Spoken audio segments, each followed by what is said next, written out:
गोपीजना वल्लभा गिरिवरधारी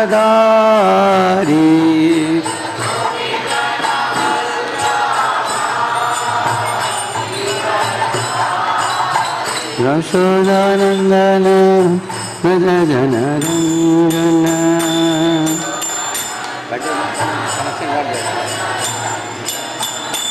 यशोदानंदन व्रज जनरंजन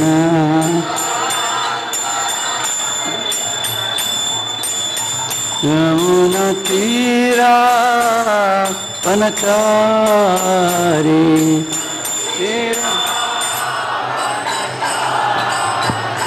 यमुना तीरा वनचारी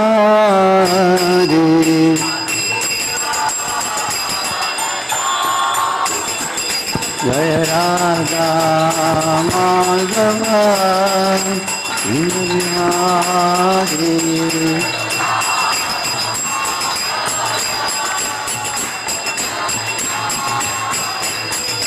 गोपी जनवल्लभा गिरिवरधारी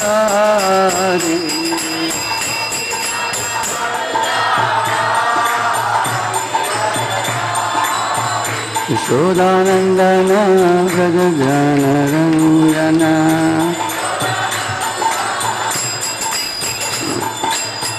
यशोदानंदन व्रज जनरंजन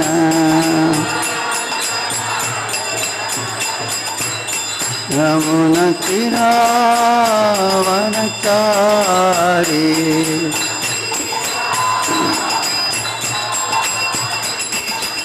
हरे Krishna Krishna Krishna Hare Hare Hare Ram Ram Ram Hare Hare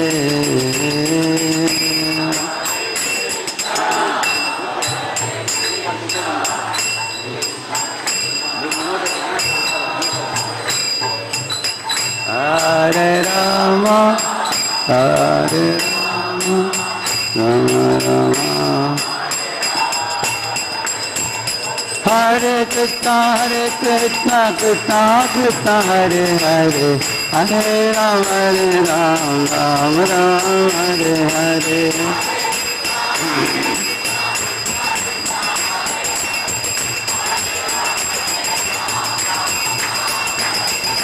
Hare Krishna Krishna Krishna Hare Hare Hare Ram Ram Hare Hare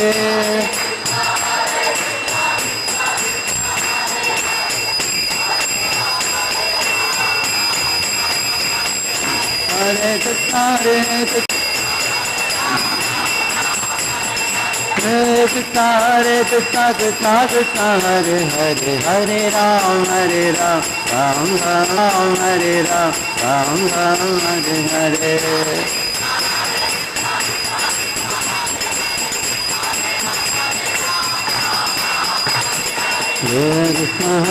Krishna Krishna Hare Hare Hare Ram Ram Hare Hare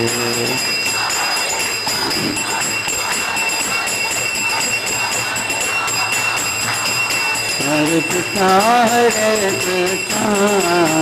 Krishna Krishna Hare Hare Hare Ram Ram Hare Hare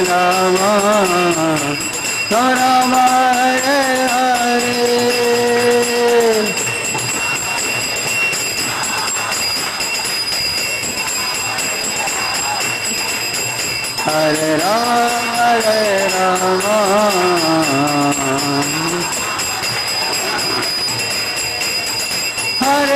Hare Krishna Krishna Hare Hare Hare Ram Ram Hare Hare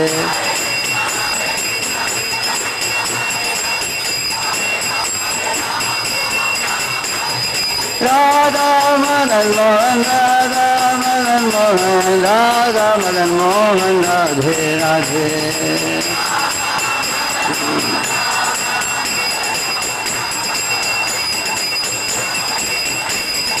Jaya Jagannath, Jaya Baladev, Jaya Subhadra, Jaya Sudarshana.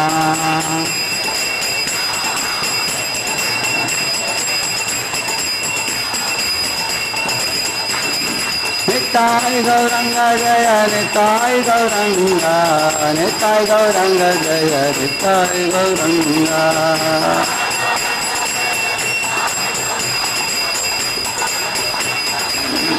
Nitai Gaura Hari Bol, Hari Bol, Hari Bol, Hari Bol.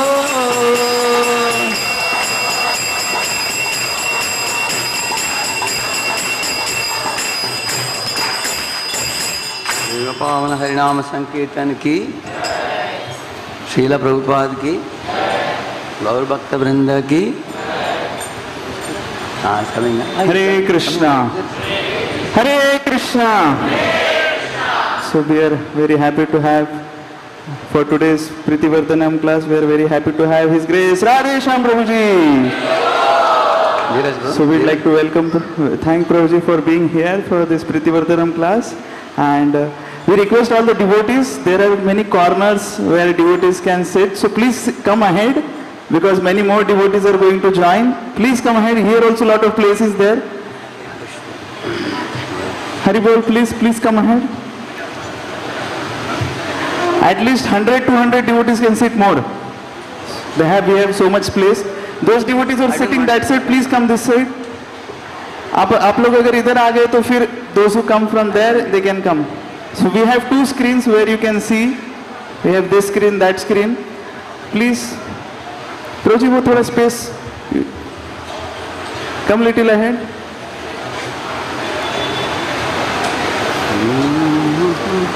Prabhuji, please come little ahead. थोड़ा आगे आ जाइए. जो पीछे बैठे प्लीज आगे आइए, ताकि जो डिवोटीज बाद में आएंगे वो पीछे बैठ सकते हैं.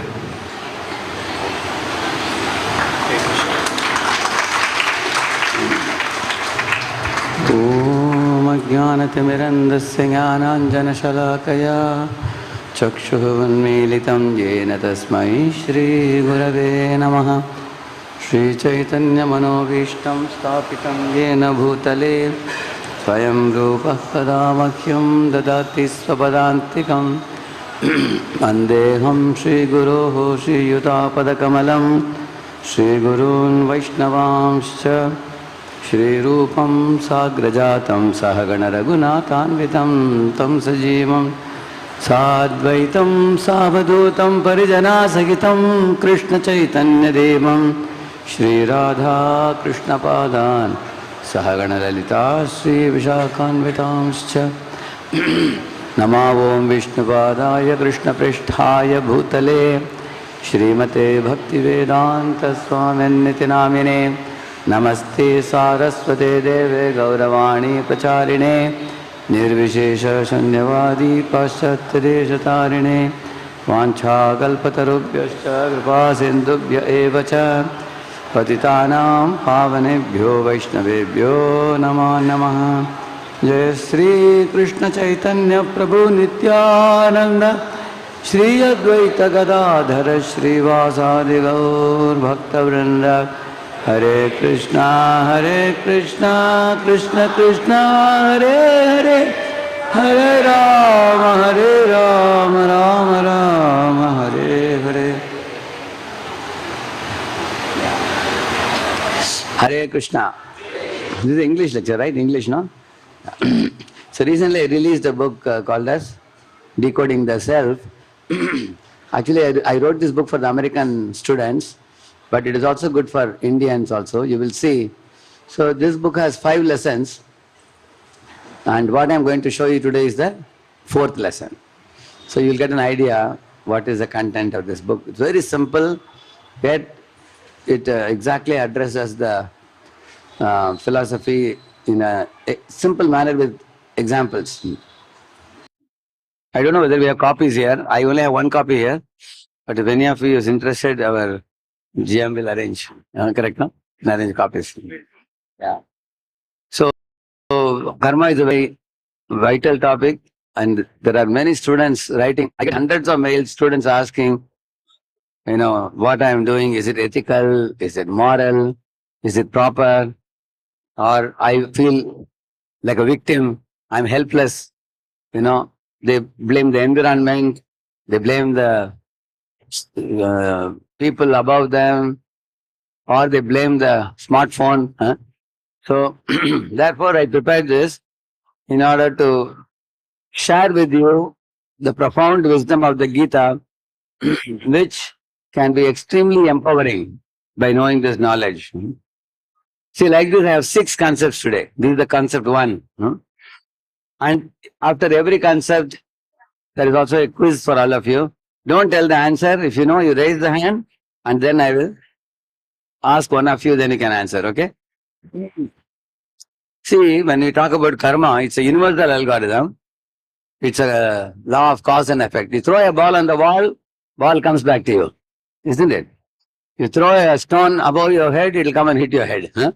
You can't blame why the stone is hitting, because you only threw it. So, karma is basically reaction to our own actions. Like, for example, it is said, as you sow, so shall you reap. You heard this? If you sow a mango seed, you will get mango fruits to eat. If you sow a neem seed, you are going to get neem fruits to eat. So that is like the punya and pap karma. Whatever you sow. There was another proverb I heard. What you weave now, you will wear later. You heard this? What you weave means what you weave now, you will wear later. There was one Jamindar, he had one mistri. And the mistri worked with him more than 20 years. Now the mistri wanted to retire. Jamindar told him, at least make one last house for me, and then you can retire. But the mistri was in no good mood. He said, no, I'm not interested. He said, please, at least one last house. So then in about period of 4 to 6 months, he completed a bungalow. But he used low quality cement, mostly sand, and low quality wood and, door and window and everything. He finished it, without any putting the heart, he did it. Then he gave the key to the Jamindar. Sir, how is it? No, take it. Now leave me now, he said. And Jamindar looked at the mistri and said, he gave the key back to him and said, this house I told you to make it for you only. I wanted to give it as a gift to you. And the mistri was like flabbergasted. He was like shocked. Why? You didn't tell me this in the beginning. If you told me the house I am going to make is for me, I would have put the best of the materials, isn't it? So what you weave now, you wear later. The house you made now, you have to live later. The same house. So every one of us sitting here, if we are not responsible for the actions we do, for the speeches we release from our mouth, and for the thoughts we cultivate, then we will have to cut a sorry figure later. So there is a saying in English, the spilt milk, broken glass, sped arrow, spoken words cannot be taken back. When milk is spilled, glass is broken, arrow is sped, you cannot get them back again. Same way with your words spoken. So therefore, the topic of karma is very important. So think of it like a bank account. Okay, let me explain to you what is a bank account. Say you have got 10 lakhs in the bank. You will not withdraw all the 10 lakhs. You will only withdraw, say, 20,000 for this month. You withdraw the amount. And then you are going to use that amount. And some portion of it will be expended, some portion will remain in your hand, in your pocket, correct? And then the company wants to give you a salary that will go into your direct bank account. It goes. So this is called a Sanchit Karma, the big account which you have, 10 lakhs. Correct. And the money which you withdrew and you are spending now, that is called as Kriyamana Karma. So Sanchit Karma is like a universal set, big bank account you have, karmic account. That has got plus minus everything. And God doesn't give you all the karma in one shot. He gives you one gola of plus, another gola of minus. He says, go and take it. Enjoy and suffer in this life. And then some of your sufferings you suffer in hell.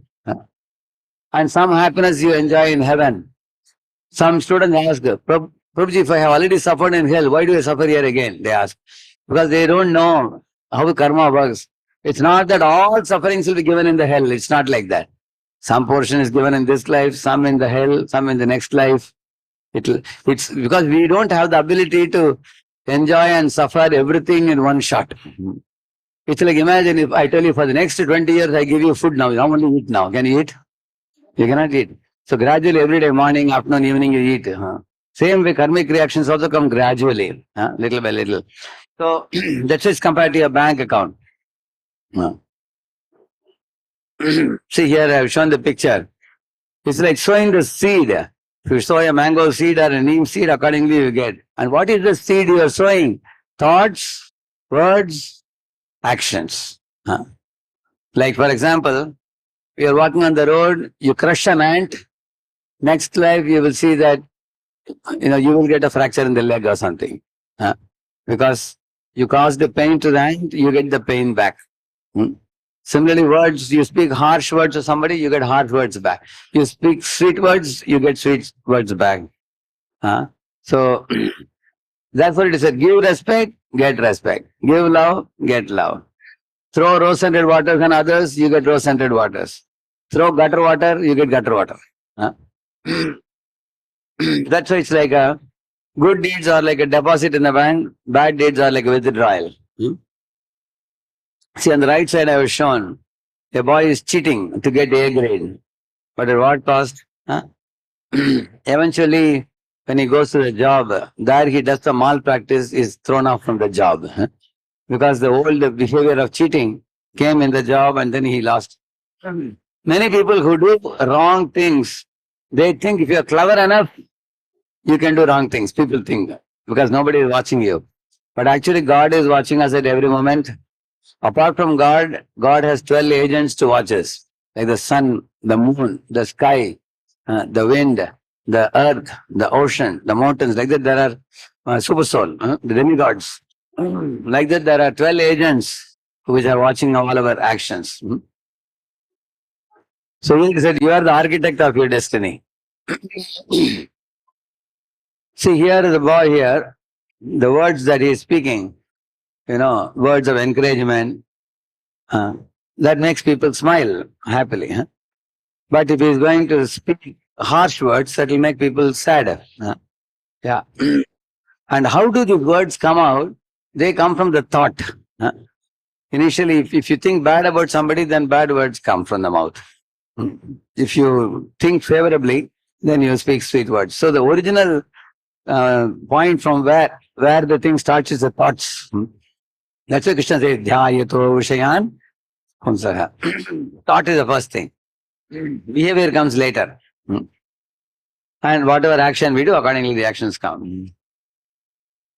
You see, the same analogy of bank balance is given. I'll just show you like this. You can see now? Yeah, see? You have a current bank balance, you deposit more, then you are adding good actions. Or you are withdrawing by performing bad actions. Here, see, every outcome teaches law of life. Karma is education, it's not a punishment. So it creates your future potential, what you do now, what you plan and what you act. So your past actions determine your starting balance. You are carrying your starting balance, and your present actions are creating future. Future things will be based on your current actions. Very simple to understand it. Why? Because, for example, which month is going on now? April month. So at the end of April, you will get salary for the April month. And what you will do in the May month, the salary will come in June 1st. Correct? No? Same manner, when you do actions, some reactions come immediately, some come later. For example, if you slap somebody, you get a slap immediately. Or if you eat heavy food at night, next day you will suffer with the belly pain. Or if you don't study for the exams, at the end of the year you will suffer. Or if you don't save money, post-retirement you suffer. So the sufferings come, some of them come instantly, some come little later, some come much later. But if reactions are coming little by little, death comes and interferes, say at the age of 80 and 85. Then some reactions are pending, they're kept stored in your mind and they are handed over to you in the next life. That's why reactions. That's why you find somebody is born as a newly born child with a polio attack, or some leg or hand broken or blind child. Why? Because they're carrying karma forward to the next life. See here, I showed you this example already, planting the seed.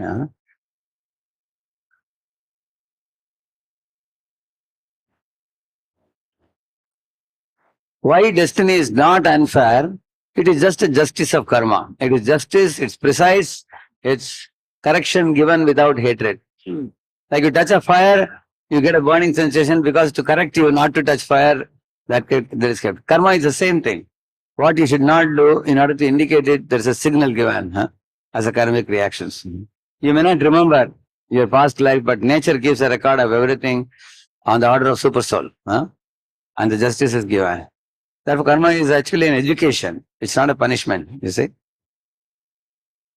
So here is interesting thing, you see, karma binds, whereas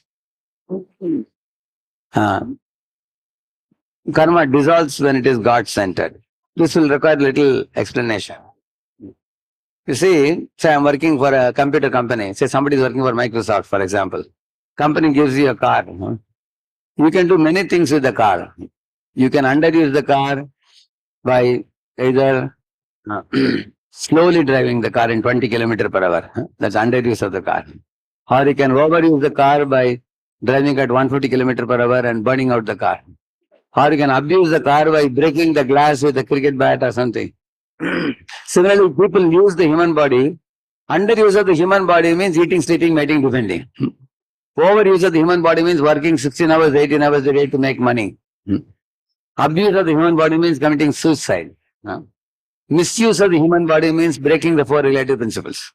And right use of the human body means, like, people who go to different demigod temples, pious materialists. That is right use. Like, there are people going in the road. Red signal, they will stop. Green signal, they will move. India, you keep it on the left. America, you keep it on the right. Sir, where are you going? I don't know. So they are like the pious people. They have no goal of life.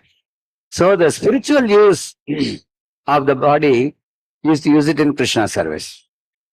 Similarly, the ultimate use of the car is to use it for the company's purpose. Any of you know very well, you join a company gives you a laptop, company gives you a cabin, company gives you stationery. Why are they giving? Because you're working for the company. Correct, no? All those are supposed to be used for whose purpose? Company's purpose. Similarly, Krishna has given me the body, he has given me the senses, he has given the mind. So we have to ask the question, because it belongs to Krishna, I am using it in Krishna service. When Hanuman was asked in the court of Ravana, Ravana asked him, "Hey monkey, who are you?" Hanuman never said, "You don't know my name? I am world famous." Hanuman, Hanu means this chin. When I was newly born, I jumped up to swallow the sun. And Indra took his vajra and hit me in my chin. So my name came to be called as Hanuman. He didn't say like that. Nor did he say I am Anjani Putra. He didn't say I am Vayu Putra. He didn't say all this. When he asked, who are you? He said, Dasoham Kaushalendrasya Ramasya Klishta Karmanaha. He says, I am servant of Lord Ram. And that Lord Rama is a man of spotless character, he said. So, the Hanuman, as soon as he was asked his identity, he said, I am Ramadut, I am Ramadas. So anybody who lives life like this, in the identity that I am not IT engineer, I am not a husband of somebody or father of somebody, and I am not a great devotee. Who am I? I am only servant of Krishna. I am servant of Krishna, currently working in an IT company. I am servant of Krishna, serving the role as father or husband or mother or wife or something like that. Or I am servant of Krishna, serving in the community of Madan Mohan temple. And I am not a great devotee. There are many great devotees, but I am not a great devotee. I am only a, who am I? Servant. I am servant. Or I am servant of Krishna, servant of devotees.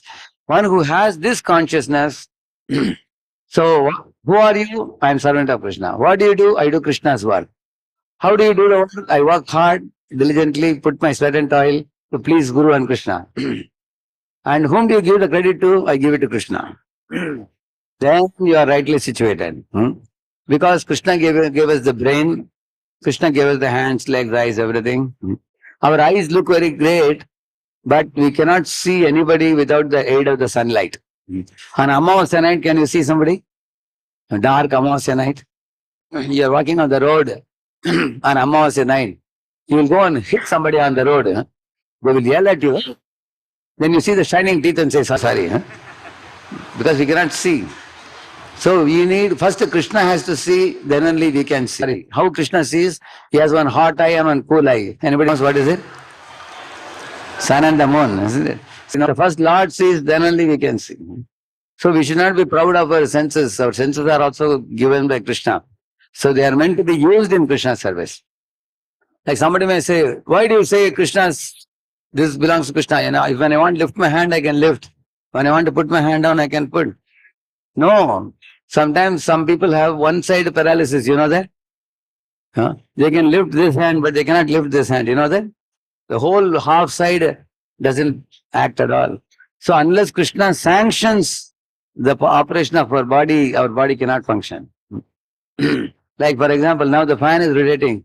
You switch on the fan, fan is on. Switch off the fan, it is off. You will say, I am the controller of the fan. Is it correct or not? Correct or wrong? Is it correct? But it is not fully correct. Why? If the electricity board, they make a power shutdown, then my switching on will not make this on. I have control, but I have limited control. Beyond me, there is somebody else having control over this. Same with our body also. Say for example, one of the cricket team member is practicing, tomorrow there is a match. Today he got some kind of ligament injury. Can he go for playing tomorrow? No. His own body, his own leg, he cannot set it right. Therefore, we can say that our body is not ours. It's given by Krishna. So it's like a company giving you company car. It is not your car. It's whose car? Company's car. It's meant for company service. You cannot do anything. You can, like for example, we have the parliament in Delhi. And Prime Minister and all the MLAs, MPs, they all can come and use that place. Can that parliament be sold to somebody in Gulf? Can you sell it? Can you sell it? No. It doesn't belong to, it belongs to government. Ultimately, similarly, everything belongs to Krishna. He has given us to use it. This is the main point. Those who know this, then they work for Krishna. Like Arjuna was working for Krishna and Duryodhana was working for his own sense gratification. So those who work for Krishna, they get liberation. Okay, let's go to the questions now. So one question for Prabhuji's, one question from Mataji's, okay? One of you read the question quickly. Who is a fast reader and reader with clarity? Give it the mic to Vidur Prabhu. Yeah, give it. Vidur Prabhu, take it. Read question and all the 4 options. Then one boy will choose, yeah. If karma is like a mathematical equation, why does it sometimes feel unfair? Option A, because the math is flawed. B, because we only see the current line of the equation, not the previous ones. C, because some people are born lucky. And D, because God chooses favorites. Who knows the answer? Yes, to yourself. That is B. Answer is B. So one Haribol for him. Haribol. Read the reasoning. Read the reasoning. Reasoning, because our vision is limited to this lifetime. Karma is a continuous ledger. A bad event today might be the result of an action from a previous page of our life's book that we have forgotten. Yeah, correct, no? Like for example, if a thief is running from the police, first he is running, then he's boarding a scooter, then he's leaving the scooter and boarding a car and going. The police knows that whatever vehicle he is using, the driver is the same person. Similarly, we may be in one body in the previous life, we did some mistake, and the effect of which was not given. So it is postponed to this life. That's how people get next life. We see the present isolated from past and future, whereas God can see past, present, future. Correct. Read it. Question 2. Which of the following is considered an action in the law of karma? A. Physical movements only. B. Only actions that other people see. C. Words, thoughts, and even hidden desires.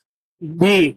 Only the things we do intentionally. Now, Mataji, one Mataji, only for women. As Mataji, you can say. See, yeah. Let us check it. Haribo. Read the reasoning. Yeah. Reasoning. Karma begins in the mind. A thought is a subtle action. If you dwell on an angry thought, you are planting a seed that will eventually manifest as an angry word or deed. Correct, no? If there is an angry thought towards somebody, you're going to speak out, blurt out something, and then it will become a deed also. Therefore, words, thoughts, and even hidden desires. Read it. Third question. In the analogy of the farmer, illustrating outcomes of our good and bad actions, what determines the harvest? Option A, only quality of the soil. B, purely the luck of the weather. C, the farmers complain about the heat. D, the specific seeds the farmer chose to sow in the past. Okay, let us give. Yourself. Huh? D. Let us say. Haribo. Read that. Reasoning. You cannot plant thorns and expect mangoes. The universe simply returns to you exactly what you put into it. Yeah, I told you about this in the beginning. As you sow, so shall you reap. What you weave now, you have to wear later. Huh? Read it? Yeah. Question number 4. Why is understanding karma empowering for a young man? A. It shifts the power from luck to his own choices. B. It gives him a reason to feel guilty. C. It allows him to judge others' failures. D. It proves that he doesn't need help from anyone. Mataji, yes. One Mataji. Yes. Huh? Yes. Yeah. Haribo. Read that. Reasoning. If life is luck, you are a victim. If life is karma, you are the creator. You can change your future by changing your current actions. Yeah. See, in Bhagavad Gita, Krishna didn't tell Arjuna that you are a victim. He told Arjuna, you are not a product of destiny. You are a creator of your destiny. He said, Yatechasi tatakuru. Now you have the freedom now to decide. Choice is in your hand. Action is in your hand. You can carve your destiny. And now you decide what you wish to do. So, Gita actually is an empowering literature. So, depending on what type of karma you will do, that type of results will come. So, you are not a victim. Next one. Karma, question number 5. Karma is best described as A. A system of punishment. B. A random series of events. C. An educational system of consequences. D. A fixed destiny that cannot be changed. He's going to answer. Yes? Yeah? Yeah? So see, one said A, one said C. What others are saying, man? Yeah? Somebody is saying D also. Okay. Yeah? Somebody is saying C. A, B, C, D, all have come now. I am surprised why you have confusion. There should be only one answer. Yes, what is that? Yeah? C, yeah? Okay, he has said C. Okay, how many of you say C? Okay, how many of you say D? D, yeah, we have 1, 2, 3, 4 people. Okay, how many of you say A? So there are about 4 people. So I think these devotees have not heard what I showed in the beginning. See, the answer is C. Why? You read that explanation. The goal of karma isn't to make us suffer. It is not punishment. It is simply a response to your own action. See, if you throw a stone and the sky like this comes and hits you, will you blame somebody? Will you blame? Then how is it punishment? Got it, huh? Yeah. Read it. It is to teach us. Just as a burn teaches a child not to touch fire, karma teaches us which actions lead to See, peace. these kids can easily understand it. In the kitchen, you want to go and touch the stove fire. Will your mother allow you? Initially, she'll say, hey, she'll tell you. Huh? And if you still go and touch, she will give you a slap. So is it a punishment? Yes, he's saying, yes, he's saying. It's not a punishment. She doesn't want you to burn your hands. Correct, no? Yeah, go ahead. And which lead to pain. Yeah. Karma teaches us which actions lead to peace, which actions lead to Pain. pain. So it gives us a kind of, see, somebody smokes a cigarette, they get lung cancer. Somebody chews tobacco, they get ulcers in the mouth. Somebody drinks liquor, they get some liver cirrhosis. Somebody is doing illicit sex, they get sexually transmitted diseases. So, or abortion and all that. So, from this you get an idea that, oh, these actions are not good. You get a warning. Yeah. So, this is the second concept here. The 4 stages of seed. I will show you the picture, that will be more easy to appreciate. See, these Sanskrit words are very, very important. Prarabdha, aprarabdha, kriyamana, bija. Let us go from bottom to top. See, the bottom is the seeds of tendencies. Okay? Anger, greed, envy. See the boy in the right side bottom. He is having some, that fire represents, some envy or anger towards somebody. And the gold coins represents what? Greed. And the eyes represent what? Lust. I want to see some dirty pictures. Yeah. So he has lust, anger and greed. Those tendencies are lurking in his mind. What is that? It is bija. Okay. And then creating new karma is actions we do now. So for example, because he is angry, he is shouting at somebody. Because he is greedy, he is looting somebody. Because he is lusty, he is watching some dirty movie or something. That is called kriyamana. He is acting now. And aprarabdha means stored karma awaits future results. That is like the pantry. See, in the top is stored there. That means by good and bad actions, you are storing the results which will come in the future. And prarabdha means past karma giving the current life situation. That is right now you are experiencing, which is like eating the food. Like some of you get good food, you are very happy. Sometimes the food is, the sabji is not cooked well or there too much salt, you suffer. Similarly, the enjoyment and sufferings what you are getting, that is prarabdha. Is it clear? Now this will make it even more clear. See, in the pantry is stored, in the kitchen stores. There is stored, that's aprarabdha. Accumulated potential karma waiting in store for the future.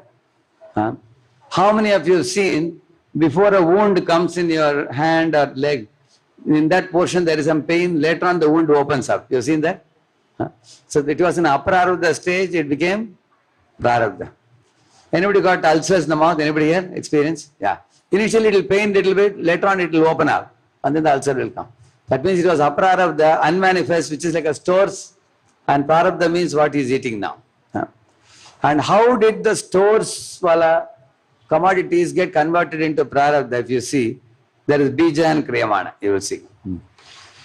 So you will see that the bija leads to the subtle seeds in our heart, the quick temper. And the current actions and choices being made will affect the future. Like here he is thinking, he is cooking, he is eating. You see? So these are the 4 stages which are explained. So one of you read this one below. Who has the mic? You can read that. You might be born. Read that. Yeah. Example, you might be born with a quick temper, bija. If you choose to shout at a friend, kriyamana. You add more groceries to a pantry, prarabdha. That will result in a broken relationship, prarabdha. You got it now? How it comes. So why you should know this? If you understand this, for example, in your store there is onion, for example. Now you have become a devotee. Will you cook onion? You will not cook, although it may be there. Similarly, there may be anger, lust and greed in your system, but don't exercise it. Because now you might have exercised before becoming devotee. Now that you have become devotee, allow those seeds to rot. So don't bring them to the stage of prarabdha, because prarabdha when you bring, you suffer. They are in aprarabdha mode now. Okay. So that is what is explained here. How you deal with people. See, you can choose supportive family actions You can diligently work towards the goals. In your personal life, professional life, and interpersonal relationships, you can make proper choices, provided you understand this. You can read below, every boy.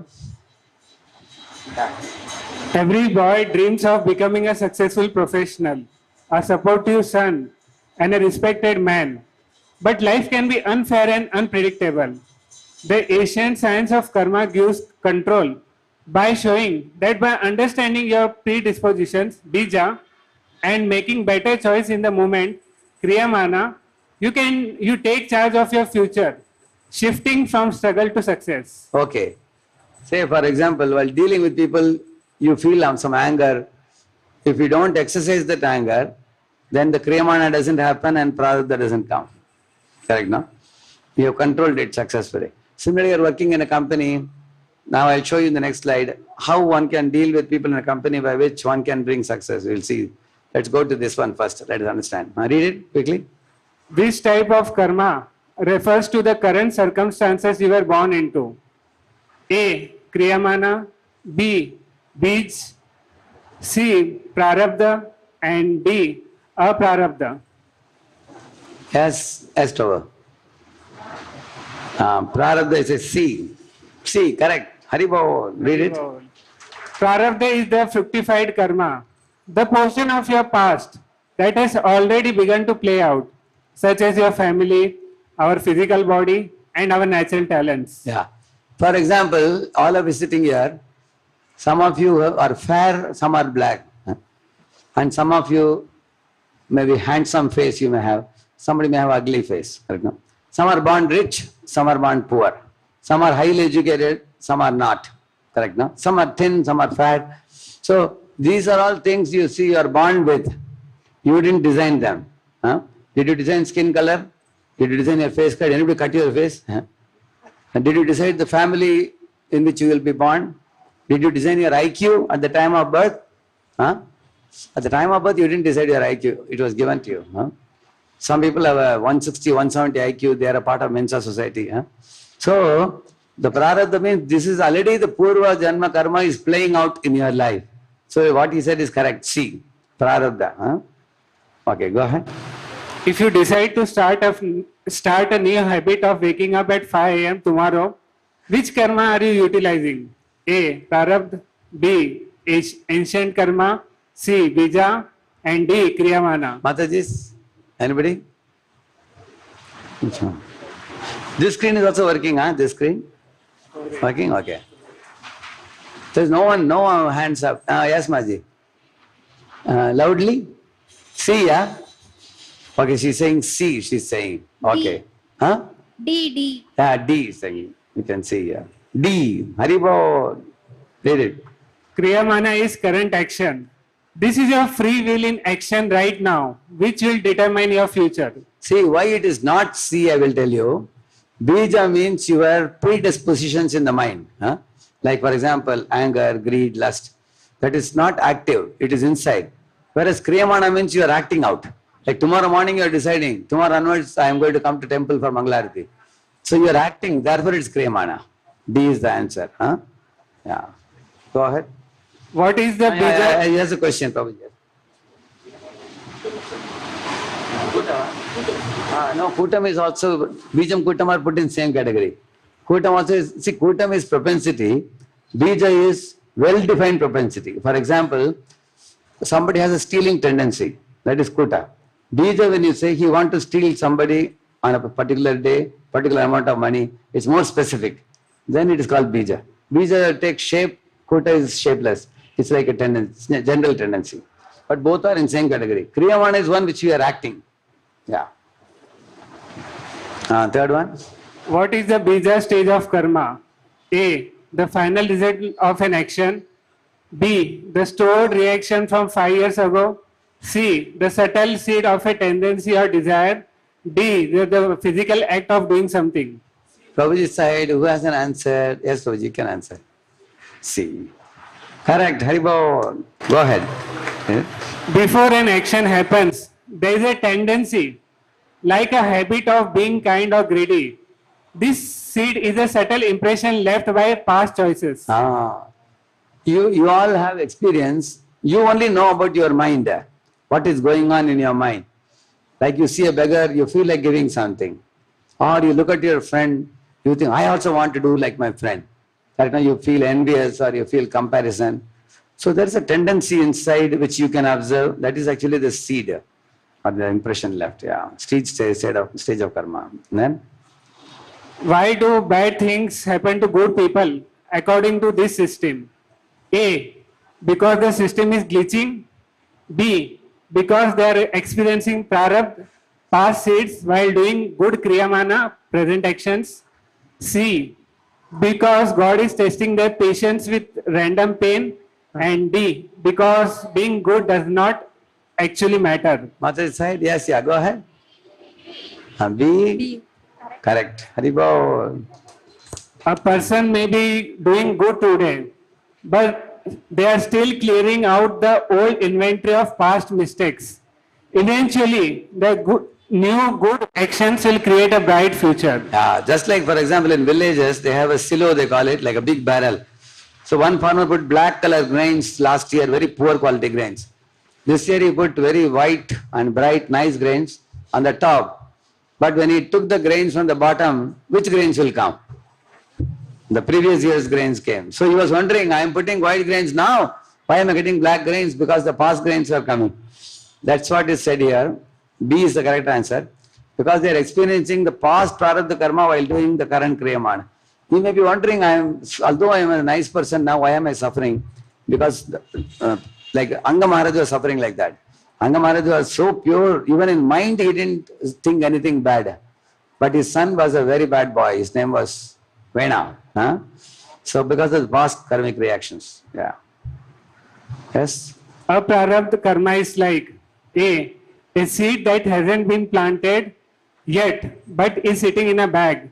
B, a arrow that has already been shot. C, the art of pulling the bowstring. D, the target itself. Now Prabhuji is saying, correct? Yeah, yes, sir. A, correct. Haribol. Go ahead. This is stored karma. It exists in a potential state in our account, waiting for the right time and conditions to manifest in our life. Yeah. You see, when the food items are in the store, like sabji or items, they are more dormant, aprarabdha. Huh? And when it comes to bija, that means that desire has come to exercise them. Correct? Now use them. Let me give you an example. See, you are sitting in a train and pakoda is going or bhaji is going. Come, smell is coming. How many of you feel a kind of desire to eat it? Honestly. Correct? No? Of course, it's not prasadam, you cannot eat it. Correct? No? So that is the bija. Bija means you are getting till then it might have been in other pantry. You might not have been knowing, but when it is coming in front of your eyes, you feel that attraction. So what is in the pantry becomes visible, and then you develop the desire, bija. Somebody who is having uncontrolled senses will say, it's not prasad, anyway I will say Hare Krishna and eat it, and you buy and eat it. Then he gets sin. Correct, no? Like that. Or if you control your desire and don't eat it, you are saved from the sin. That means kriyamana. Huh? When he is buying and eating it, it is kriyamana. Right now. So earlier it was aprarabdha, then it was bija, then it became kriyamana, and then the kriyamana leads to prarabdha. Clear, no? And concept 3, this is a very simple one. Huh? See, vikarma means breaking the 4 regulative principles, sinful activities. Sukarma means good actions. Huh? Akarma means spiritual actions. Okay? See, if you are in a treadmill, you all know what is treadmill, no? In treadmill, if you walk backwards, it will topple you. Huh? You will fall. Or if you run like this, you can be healthy. But vikarma is like walking backward. Sukarma is like running. And akarma means getting off the treadmill. Similarly, the cycle of birth and death is like the treadmill. You have to work hard life after life. Huh? So some of you may be thinking, let me go on running. Huh? But akarma means getting off the cycle of birth and death. Okay. See, here I have shown here. See, the last one I have shown here. If you study hard to show off, you get the karma of pride. If you study hard to become a skilled person who can serve God and society, that action is akarma. See, every one of us, when we do an action, we have an intent behind the action. That will decide whether it is sukarma or akarma. See, one man was having a costly blanket and he was going to a slum and giving it. And he told his friend to click a photo. His friend clicked a photo, which he sent virally in social media. I wanted to send, I'm giving blankets to the poor people. But after showing the post, the photo, he took back the blanket. And the poor man said, hey sir, you are giving me, I thought you were going to give it. He said, just take this 2 rupees, I just wanted a photo, he said. So what karma he is doing? It's not even sukarma, it's a vikarma. Because he is cheating, correct now? Or somebody is doing for posting proudly, like somebody is thinking, I want to get good marks and beat my friend. So it's a competition, that's nothing to do with God. Or you want to get good marks and think that I will tell my friends to chant Hare Krishna like I am chanting. Then it becomes a karma. See here, vikarma means, read that, vikarma. Vikarma, wrong sinful actions. Meaning wrong. And result is? Result is suffering. Yeah, correct. And then sukarma? Meaning good pious actions. Result temporary material happiness. Like for example, a boy is helping that old lady to cross the road. It's a very nice service. But it's a good activity, but it is a material activity. It gives some temporary happiness for him. Yeah. And then that side, akarma. That side, akarma, I read it. Yes. Akarma, meaning actions done for Krishna, God. Result, no karma, leads to liberation. It breaks the chain and one is liberated. So I give an example below here. Military analogy, read that. Military analogy here. Okay. Military emphasis. Okay. Okay.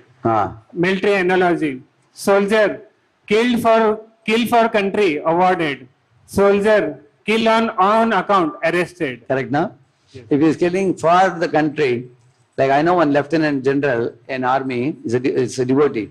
So he said he killed more than 180 people of the other country. By tanker, he goes in tanker and fights. So, but he was awarded many medals. But if somebody in the army becomes an ex-serviceman and he picks a quarrel with his neighbor and shoots the neighbor, will he get award? No, he will be put behind the bars. Because one is on country's account, another one is on own account. Similarly, if you work on Krishna's account, you get akarma. Like Arjuna is also in the battle, Duryodhana is in the battle. Arjuna has chariot, Duryodhana has chariot. Both have flags, both have horses, both are fighting. What is the difference? Anybody can say what is the difference? Yeah? Arjuna is fighting for what? Krishna. Duryodhana is fighting for his own agenda. In those days, we used to have this thing, one audio tape. How many have you seen audio tape? Many haven't seen. It's a previous generation. We used to have audio tape like this moving. So the tape will be big here, this will be empty. But as you move, this will gradually get unwound. And this will get more and more and more and more wound. Similarly, Arjuna was getting unwound from karma bandhan, and Duryodhana was getting more and more bound. Understand? Because one was working for Krishna. That's an example. And this one? Similarly, work for God makes you free from karma. Now read this one. Work offered to Krishna breaks the chain of cause and effect. Yeah. Infosys analogy. Yeah. Company worker. Use company assets for company work. Supported. Punished. Use for own work. Yeah. Punished. If somebody takes company thing and uses for his own thing, if he's doing company, sitting in the company, running another company of his own, there are people who do that. Then he gets punishment, right? Similarly, God gives us necessities, use them for God, then you will be free. See, I'll give an example here. Vikarma, sukarma, akarma. Treadmill analogy, which I told you. So read that nature, you read that? Nature has an automatic correction system in the form of disease, disaster, etc. Yeah. So vikarma is sinful activity or breaking the 4 related principles. Nature gives us suffering. And then sukarma, good actions. Treadmill analogy. See, material happiness is like running on a treadmill. It keeps you on the machine, but goes nowhere. You keep running in the same place, correct, no? Whereas akarma, read that. Akarma, stepping off the treadmill is akarma. Treadmill analogy. Akarma is stepping off. Action done for Krishna breaks the treadmill of karmic cause and effect. Exactly. So it's like going out the treadmill. See, very simple analogy, because you develop attachment in this world to somebody, you will be born again. You develop attachment to Krishna, you go back to Godhead. Therefore, Krishna says in 7.1, what is that verse?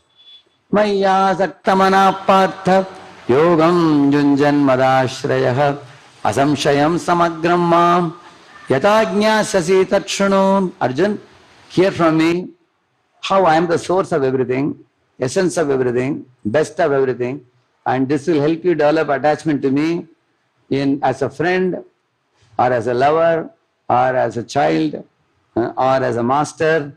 Once you feel some connection to the Lord, then he says that that attachment will take you back to Godhead. You go off the treadmill of birth and death. Then you can work for, just like Hanuman was working for Ram, Arjuna was working for Krishna, we can work for the Lord.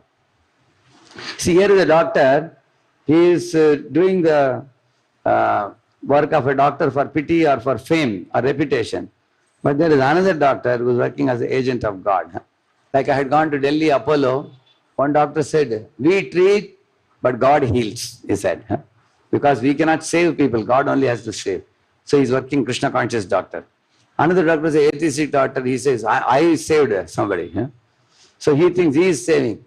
So in one of the Bihar, one hospital, one ISKCON devotees took one devotee for treatment.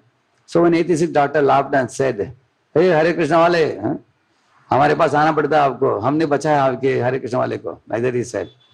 Our devotee said, yes sir, you treated him, but Krishna saved him. But the man became angry. He said, how do you say Krishna saved him? I saved this man. Then the devotee said, really? Are you sure? He said, yes. Then he asked the doctor, in your hospital, some people die also?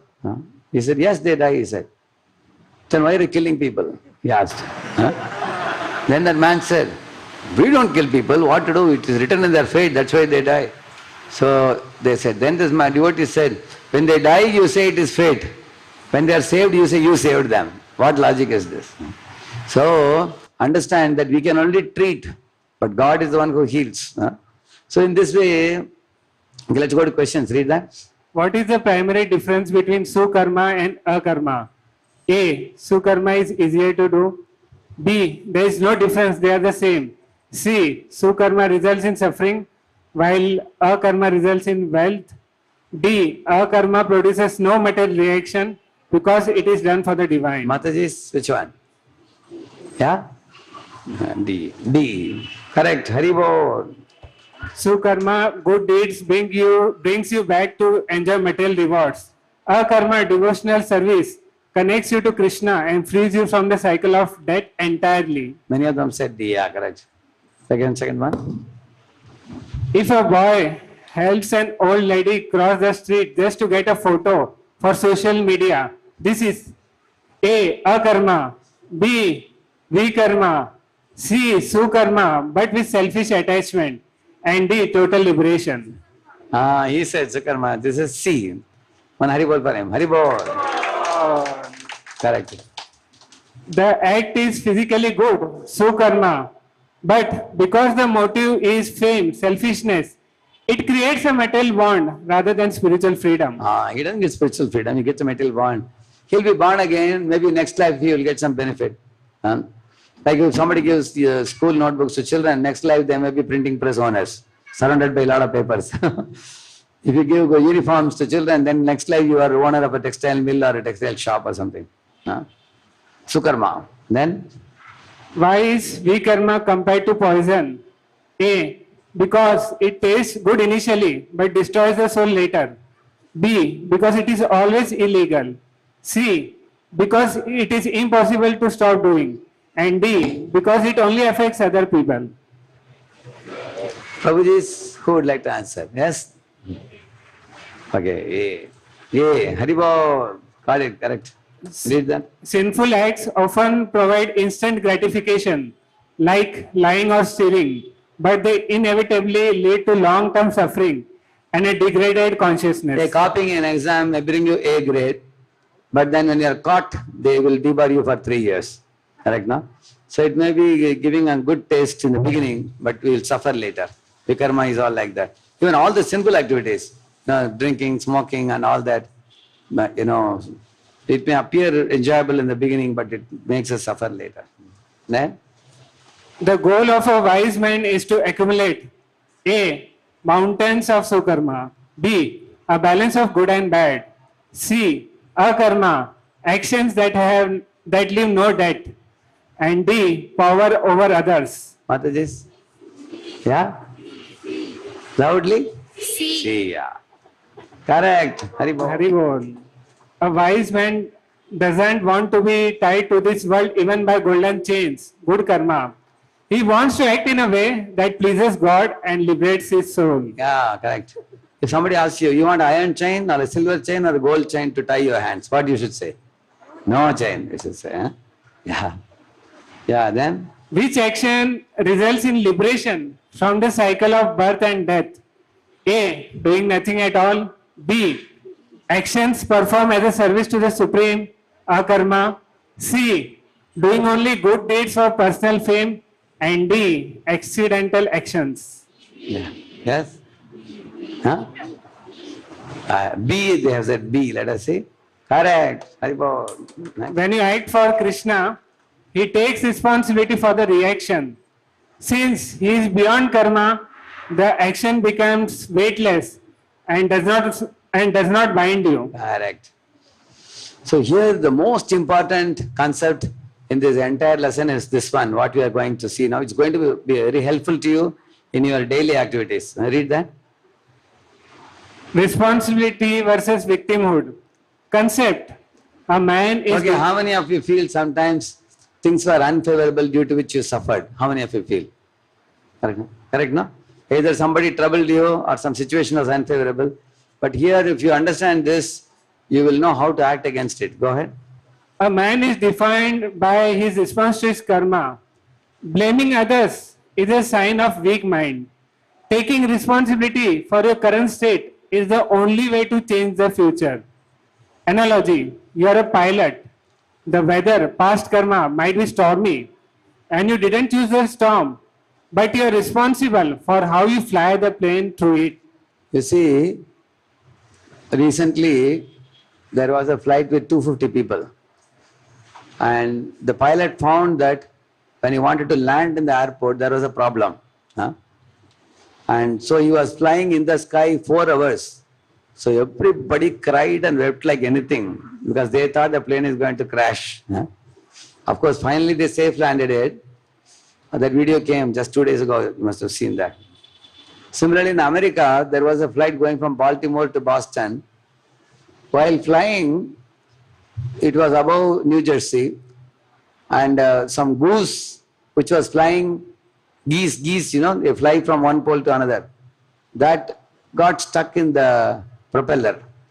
So because of that, the engine was not working properly. So the plane lost its momentum. So instead of going up, it was coming down.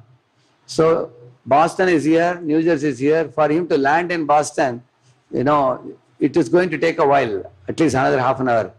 But now the pilot was thinking, if you land in the middle of New York City, you can imagine there's going to be an explosion. Huh? What to do? All people were screaming like anything. Fortunately, the pilot was an intelligent fellow. He thought there is a Hudson Bay in New York. Huh? There is a river flowing there. So he spotted it out from the top, and he had control over turning the direction of the plane. So he directed it towards the Hudson Bay, and it landed in Hudson Bay, and nobody died. Everybody was saved. And he got a big award also he got. So imagine if some other pilot panicked, he must have brought it in the middle of the city on the road, and the explosion, and a lot of people would have died. Correct, no? So when a pilot understands that the situation around cannot be changed, then he has to change his response. Correct, no? Read the next one. Example, Rohan from the story stopped saying life is unfair regarding his grades and started saying my habits are the problem. This shift changed his destiny. See, why did Rohan got bad marks? Not because his life is unfair or bad luck. He spent a lot of time scrolling on the mobile. Huh? hours and he didn't study properly. Later on he understood problem is not the destiny, problem is his own habits. Read that. Karma is not punishment, it is a system. Working honestly, respecting others, avoiding distractions, keep promises, bright future. Because he created the right actions. Every action creates a reaction sooner or later. Life is not random, life is mathematical. Wasting time, disrespecting others, hurting people, behaving irresponsibly leads to trouble because karma keeps life balanced. See, many people, they waste time. Even after they become devotees, sometimes devotees think that it is all right. But if we waste time, eventually the reactions will come. Like disrespecting others in speech and behavior, or irresponsibly behaving, losing money, or carelessness. Eventually it comes as trouble. You will see that over a period of time. We may not even know, but we don't keep record, but there is a record being kept. Yeah, read that. You are not a victim of circumstances. You are a product of your choices. College story, the unlucky student. Blaming luck and teachers. Studying hard and discipline. Basically he changed his habits. Change habits and Below, see, after and learning about karma, he realized, I am the creator of my future. So he took responsibility. That's the whole point there. And what is the middle one? corporate story, the angry leader, ruining relationships, practicing and forbearance. Forbearance it is. Forbearance, right. Repairing relationship. See, in case we are ruining our relationships with others around us, then two important things we can do: practice forbearance and repair relationships. Say sorry to them and tolerate some of the inner urges. Then you can create a bright destiny for yourself. Correct now? And lesson is our emotional. Our emotional response shapes our future. Yeah, exactly. Yeah. And the other one is Ajamil's story. Ajamil, how he created a good future for himself. I will show you one portion of Ajamil.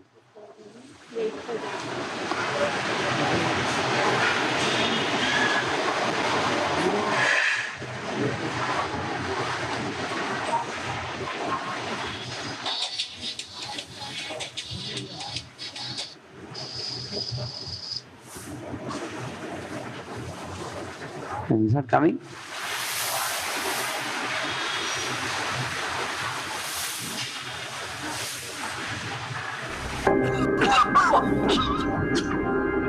Come near your old father.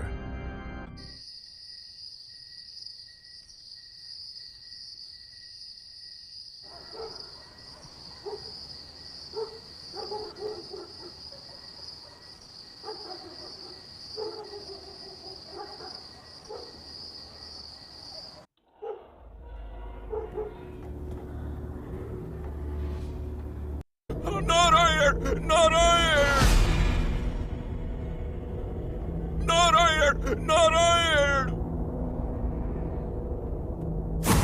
Not iron!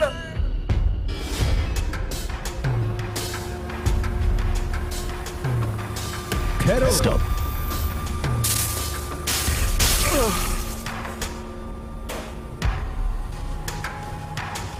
Who are you, sirs? Challenging the jurisdiction of Yamraj. Why are you stopping us from touching the body of this sinful Ajamil? Are you all demigods? If you are the actual servants of Yamraj, then you should know whom to punish and whom you should not.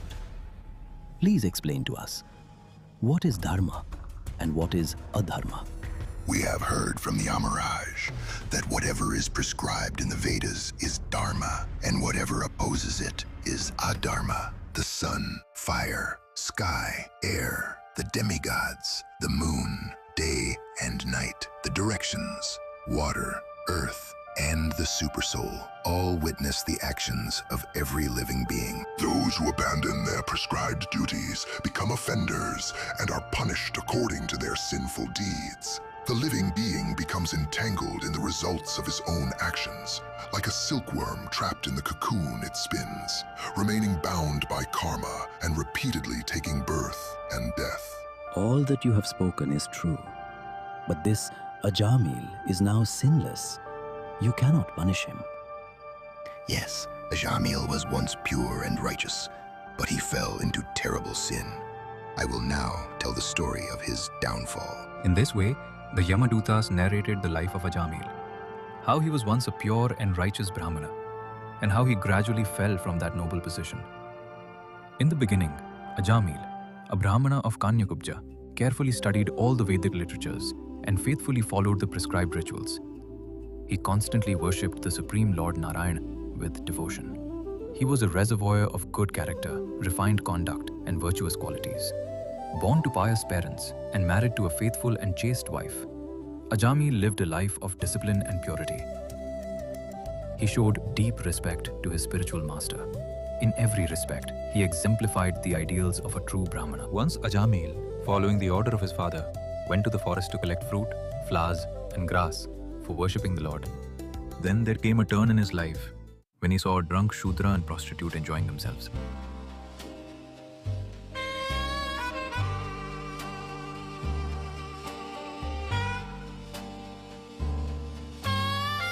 Please come to me.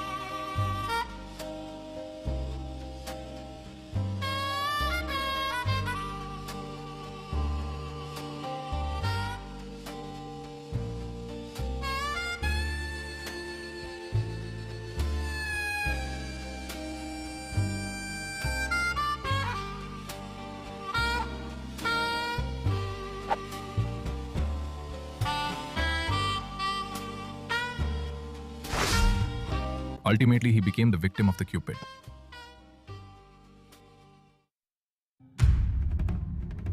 No, Ajamila, no! You have to forget it! You are an obedient son, a faithful husband, and a surrendered disciple. You cannot fall down to such degraded thoughts. Oh, Ajamila, why are you restraining yourself so much? You are young, full of vigor. It's time for you to enjoy yourself. Go, Ajamila, go and enjoy! Stop! Stop! I can't bear it anymore! Ultimately, Ajamil became the victim of lust and went to the prostitute.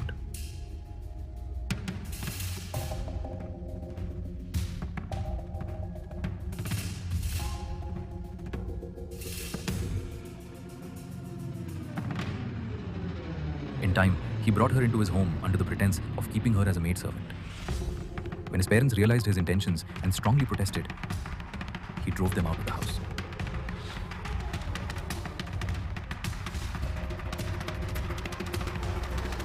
He also abandoned his faithful and virtuous wife.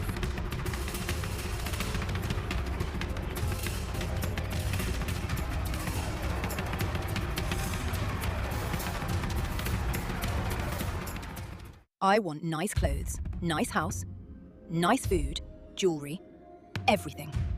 If you can't give, I am going to a rich house tomorrow. I have given everything that I have.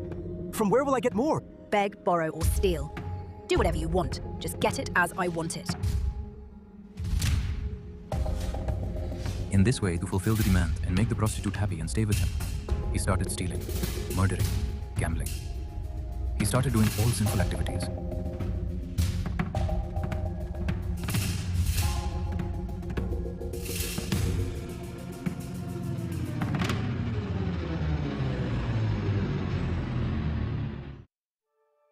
Eventually, the prostitute became pregnant and gave birth to a child.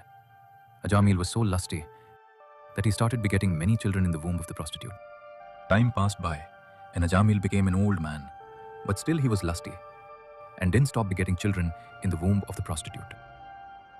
The old Ajamil's 10th son was born when he was more than 80 years old. Since once upon a time he practiced devotional service, Lord inspired Ajamil to keep his son's name Narayana. This was a causeless mercy of the Supreme Lord for Ajamil. As the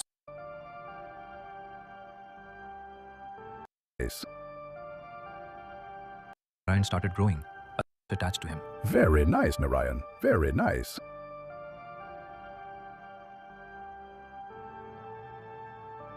And every time was calling out his name. Narayan, come here. Narayan, let's eat together. Narayan, come, let's play. In this way, the old Ajamil became very much attached to his youngest son Narayan as he was approaching his final days. Because of these sinful actions, we are taking him with us. So please, don't stop us. If the protector of the Dharma speaks about adharma, what is their hope for the people? What are you telling? Ajamil has already atoned for all his sins, not only from this life, but from millions of previous lives. But how is that possible? We didn't see him performing any atonement. He needs to be punished to be purified. Ajamil helplessly chanted the holy name of our Lord Narayan. Although he was calling his son and not the Lord directly, he chanted the name without offense. Therefore, he is now completely purified. Patitas khalito bhagna sandashtas tapta ahada harir itya avasenaha puman narati yatana. If a person chants the holy name of Hari and then dies due to sudden misfortune, such as an accident, illness, snakebite, or injury, he is immediately freed from entering hellish life, even if he has committed sins. Holy name of the Lord can free a person from unlimited sins, even if one chants indirectly, like someone chants jokingly, Hare Krishna, Swamiji. or someone chants for musical entertainment.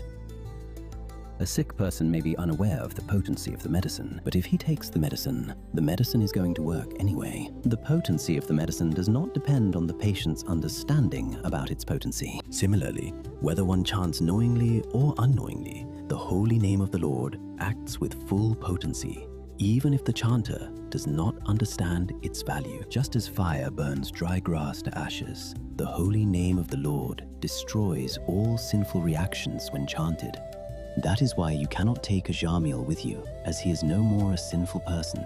All right.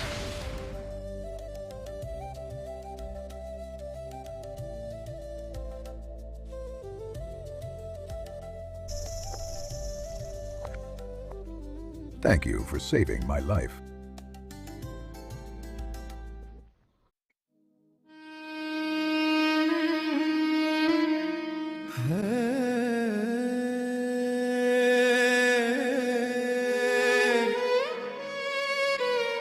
इंद्रियों का दास बन कितना गिर गया मैं अपने ऊंचे पद से टूट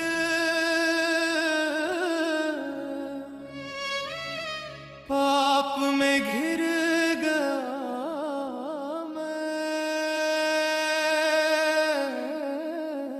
नरक ही था भाग्य मेरा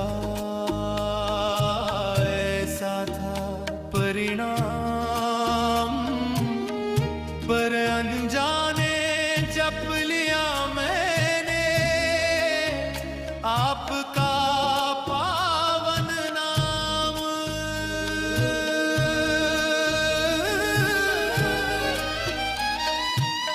दूत भेजकर आपने प्रभु मुझ पतित को बचाया कैसी असीम दया आपकी जीवन नव दिलाया Narayan Narayan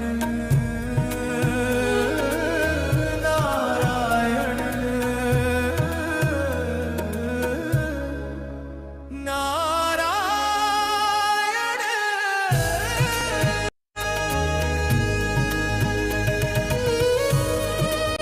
Because of a moment's association with the Vishnu Dutas, Ajamil detached himself from the material conception of life with determination, and he immediately started for Haridwar to practice spiritual.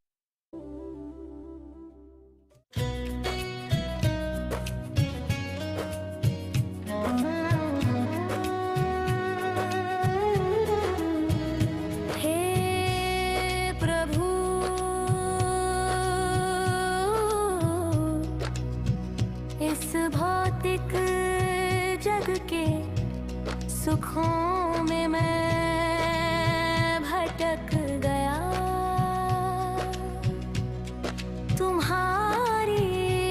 भक्ति और पूजा को मैं भूल गया।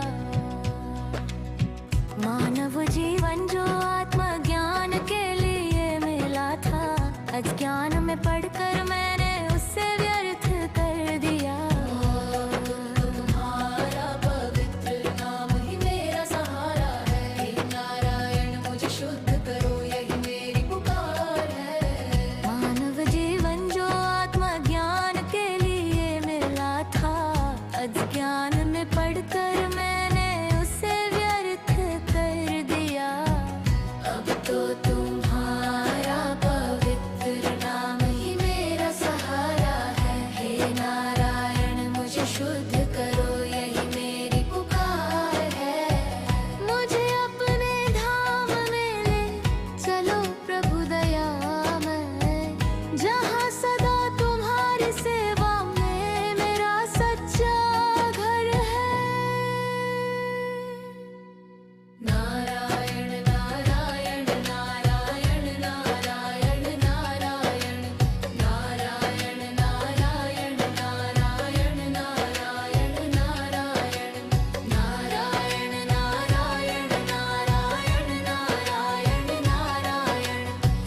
Narayan Narayan Narayan Narayan Narayan. Beautiful matter.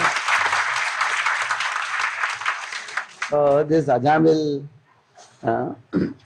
just as in Ajamil's life, Vishnudutas came, in our life also some ISKCON devotees came, correct, no? So Prabhupada is saying there is no difference between a devotee in this world and Vishnudutas in spiritual world. Only they have 4 hands, devotees have 2 hands. They also wear tilak, they also chant the holy names, they eat only prasad, everything is similar. So Ajamil had a very dangerous future of having to go to hell. But one name of Narayana changed the direction. From gliding down to hell, he went up to spiritual world. Yeah. Similarly, what is Rohan's turning point? You read that? She is saying life is unfair, low marks. And then he was gaming at late night. He was saying life is unfair, but then he learned from Bhagavad Gita. Krishna says in 6.5, don't degrade yourself, elevate yourself with the mind. So he reduced his screen time, studying consistently, eating healthier, trained his mind, then he got self-respect. The boy became a man the day he takes responsibility. Correct, no?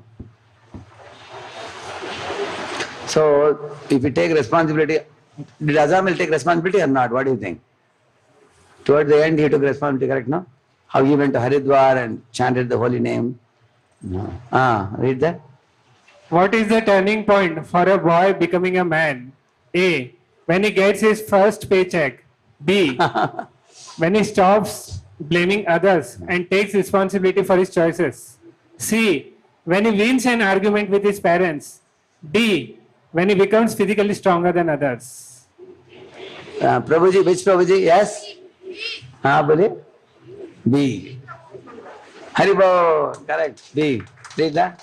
Blaming is a childish trait that gives away your power. Taking responsibility is a manly trait that gives you the power to change. If you're blaming others, that means you are weak-minded. If you take responsibility, then you can grow out of the problem. Second. If you fail an exam despite studying, a victim mindset would say, A. I need to analyze my study methods. B. The teacher hates me, I'm just unlucky. C. Maybe I should try a different strategy next time. D. I am responsible for this outcome. Mataji's formal. Yes. See, what will a victim mindset say out of the 4? A, B, C, D, S, loudly. B. B? Yes. Correct? Yeah. Correct. Haribo. B. Read that.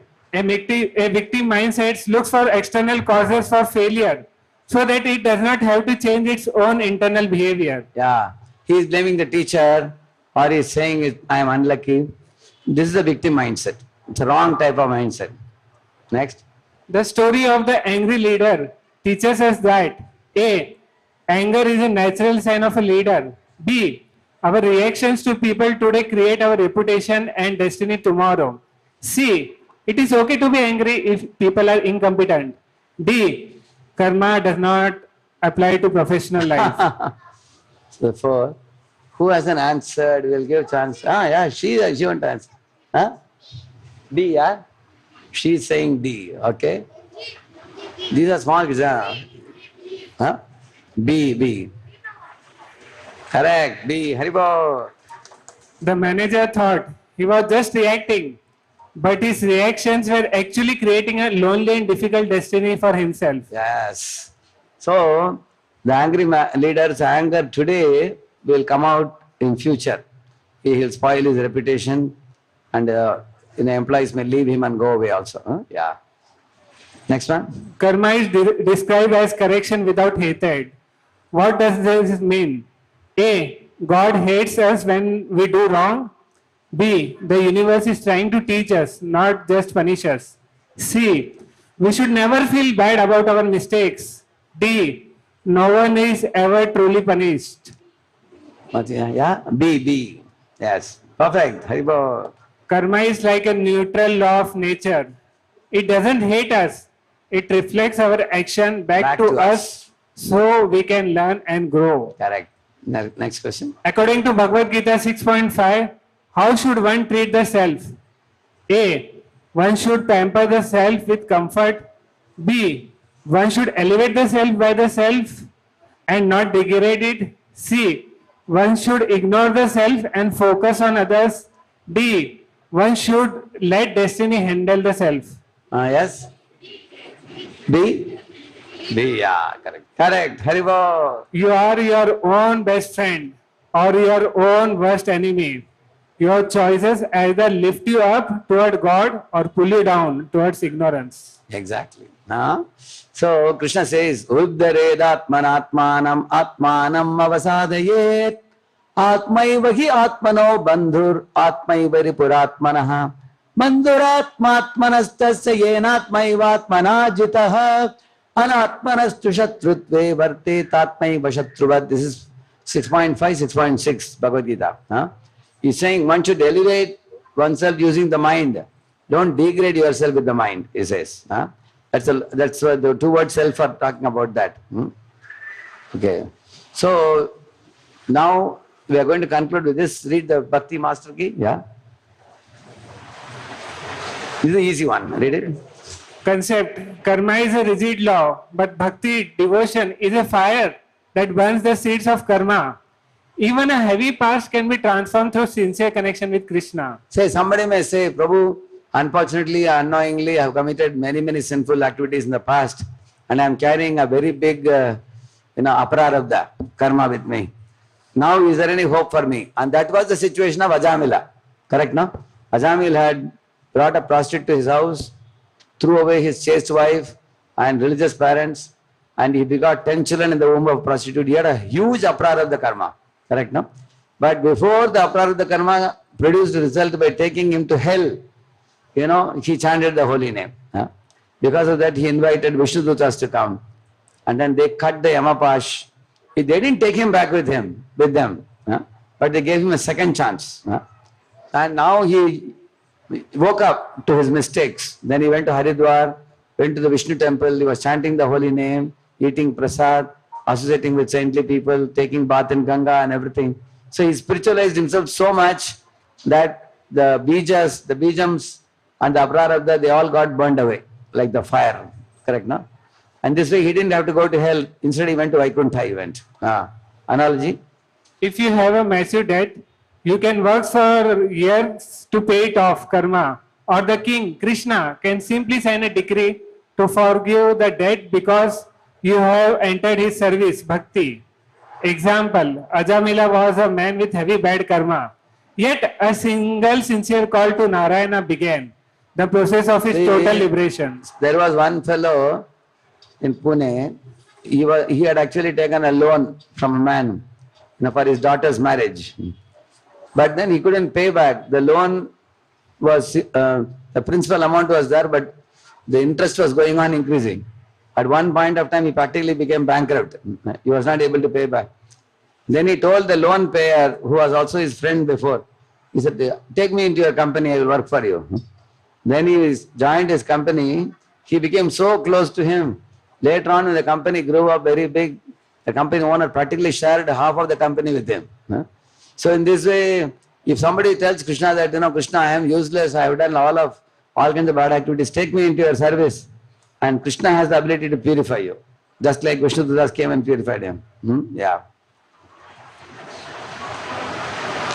Yeah, here you see, a man doesn't complain. People blame their parents, teachers, society, government, destiny, everything. But instead a man changes his habits, and like here you see here, no? See here. He cultivates patience, humility, clear communication. By changing this nature, he is able to deal with people. You cannot change people, but you can change your nature. Ajamila example is given here. See this one? Once a boy understands his karma, he stops comparing himself with others, stops blaming life, stops feeling unlucky, stops overthinking. How wonderful it is, you see? He can stop doing all these useless things. Instead, what he focuses on? Action is mine, result is Krishna's. I sow the seeds, Krishna gives the rains. I write the exam, teachers give the marks. So I do my part, God will do his part. See, karma controls ordinary men, but bhakti empowers ordinary men to become extraordinary men. Because they run the race of life with the grace of God. You see? So read this line below, very important line. So why waste energy on results that are not in our hands? A strong boy focuses on effort, discipline and dharma, and peacefully gives the result to Krishna. Yeah. Correct, no? So this is a very empowering slide. So one side shows how people complain, they get nowhere. But one who takes shelter of Krishna Bhakti, how they win. Now quiz again. Go ahead. Why is Bhakti called the master key? A. Because it makes you rich quickly. B. Because it burns away accumulated karma that would otherwise take lifetimes to settle. C. Because it allows you to do bad things without consequences. D. Because it is a secret code. What is this? B. Correct.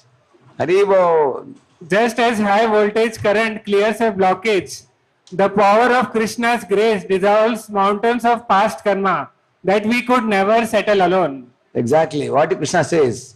Sarva dharman parityajya mamekam sharanam vraja aham tvam sarva papebhyo mokshayishyami mashuchaha. Correct, no? So he says that one example I'll tell you, real example. When Krishna and Balram were in Sandipani's ashram, after they finished education, they wanted to give some dakshina. They asked the Guruji, what dakshina can we give you? Guruji said, you both are supreme lords. How can I ask any chota-mota gift from you? Let me consult my wife, he said. So he checked with his wife. Wife said, you should ask such a gift from Krishna, which the whole world will be amazed. Because you should glorify Krishna Balram through this gift, she said. And then he asked, what should we ask? She said, ask for the dead son. Our son died recently. He must have gone to Yamaloka. Ask for the dead son. So Krishna Balram went to Yamalok and Krishna blew the shang. When he blew the shang, and Yama was surprised. What brought you here, my lord, to my abode? He came and offered obeisances. And then Krishna told him, Guru Putra Mihanitam, my Guru's son has come here. Nija karma nibandhanam. Maybe some bad karma he did in the past lives. He has come to suffer in the hell now. Anayasva Maharaja, bring him to me, he said. I want to take him back to my Guru. Yamaraj may ask, but what about his punishments in the hell? We have not yet given punishment to him. He said, Matsha sanapuraskritaha, write it in my account, Krishna said. Because I have personally come to take him. Aham tvam sarva papebhyo. Then Krishna took him back. That's a real practical proof. Krishna is not Lakpati or Karudapati, Arapati, is Lakshmipati. He can write off all accounts of anybody. And in this way, Bhakti Yoga can clear. Next. The story of Ajamila proves that A. You can do whatever you want and just pray at the end. B. Even a mountain of past mistakes can be cleared by sincere devotion. C. Chanting is only for old people. D. Karma is stronger than God's mercy. Yes. B. Correct. Hari, correct. Ajamil's call to Narayana was so potent, it overrode the ministers of karma. Grace is always powerful than law. Yeah. Krishna's grace is more powerful than the law of Yamaraj. Huh? So, let Prasad pass. Next. How does bhakti change a boy's perspective on results? A. He stops caring about doing his best. B. He becomes obsessed with winning. C. He focuses on his effort and leaves the result to Krishna. D. He expects a miracle every time he prays. This Mataji, C, yeah? Correct. C is correct. Yes. This is the secret to peace. By offering the result to Krishna, the boy is no longer stressed by the outcome, which is controlled by the divine. Exactly. See, the morning you see the sun is rising, evening sun is setting, the clouds are showering, the crops are growing, flowers are blossoming, fruits are ripening, seasons are changing, wind is blowing. You can see that Krishna is doing big things. Can't he control your one small life of our life? Is it difficult for him? So if you understand that there is a big controller, Krishna, then we can give all your attention to him. Next. Bhakti is like fire because A. It is dangerous if not handled correctly. B. It consumes the dry wood of our past sins and tendencies. C. It makes us feel hot and angry. D. It is only useful in the winter of life. Yes. Prabhu, yes, sir.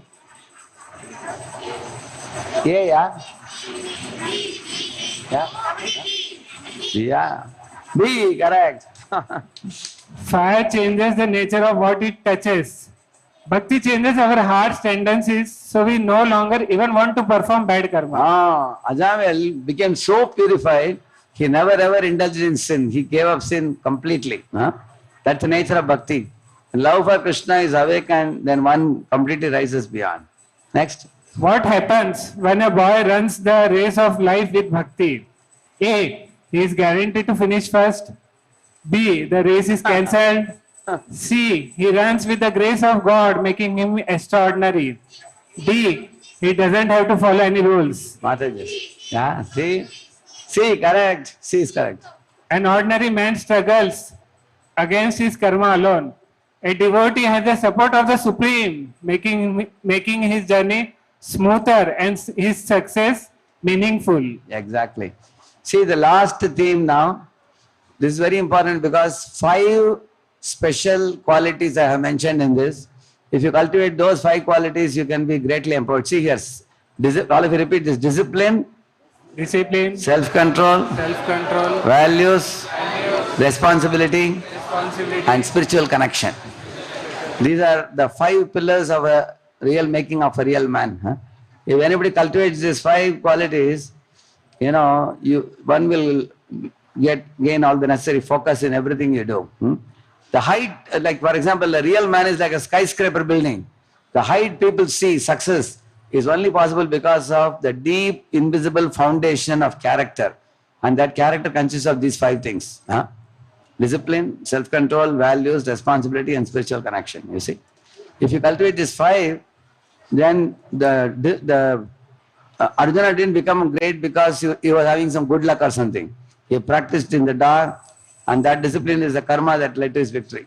So I'll show you here. You see, the discipline of Arjuna, self-control of Bhishma. So I've shown some student example. You can read that. Here, this one. Example. Discipline. Shastric example. Arjuna practiced archery every day, even at night by sensing sound, which made him unmatched in skill. His discipline, not luck, made him the greatest warrior.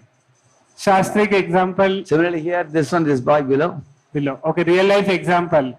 A college boy who wakes up early, follows a steady schedule, exercises, and keeps screen time under control eventually performs better than many other talented but lazy friends. So even if a boy is talented but lazy, he cannot win. Just like the rabbit was faster but he slept off.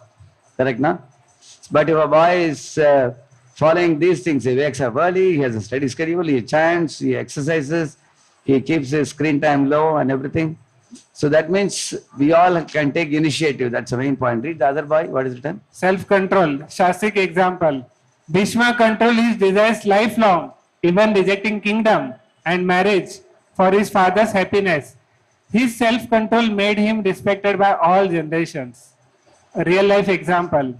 A boy who resists addictive habits, gaming, porn, drinking, toxic friendships, becomes mentally sharper, emotionally stable, and more trustworthy than others his age. Yeah. Read that one below. Every small. Below are here, every small moment of honesty, compassion, hard work, and devotion becomes an investment that returns later as success, respect, confidence, and inner peace. Exactly.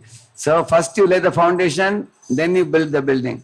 When you have the roots of the tree, then the tree can produce flowers, fruits. So water the roots, get the fruits. Without laying foundation, don't expect a very great life. That's the point. So similarly, discipline, self-control, values, responsibility, spiritual connection. I have mentioned all the 5. So now this is the last part. This quiz we do and we complete the lecture, okay? Go ahead, read it. In the story of Bhishma, what made him respected by all generations? A. His massive kingdom. B. His incredible physical strength. C. His absolute self-control over his desires. D. His ability to win every argument. Now Mata's answer. C. Correct. C is correct. Strength is not just about moving heavy objects. It's about being able to say no to your own impulses for a higher purpose. Yeah. Strength is not about just moving heavy objects like a weightlifter. You should be able to say no to the pushings and pullings of the mind. So Bhishma had the self-control over his desires. So he became a grandsire. Respectable. Second one. Which quality involves upholding truth even when it is difficult or costly? A. Discipline. B. Values.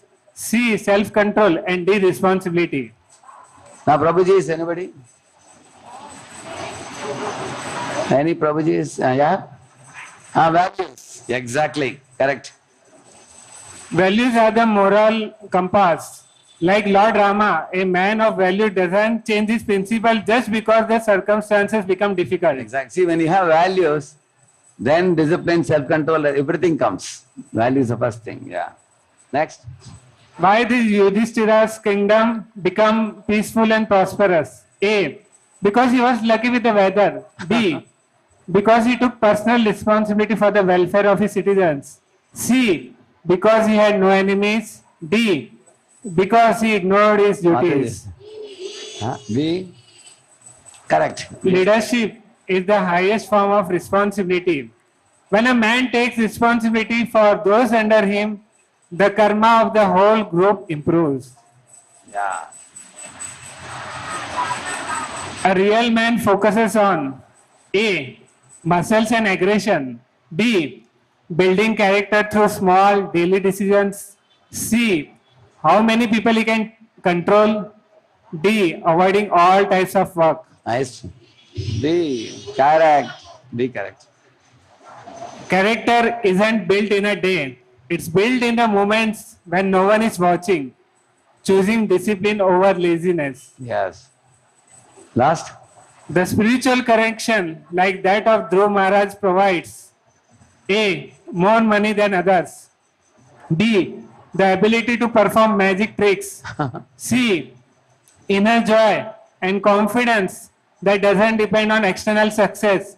D. A way to avoid doing any hard work. Yes. Correct. C is the correct answer. Read that.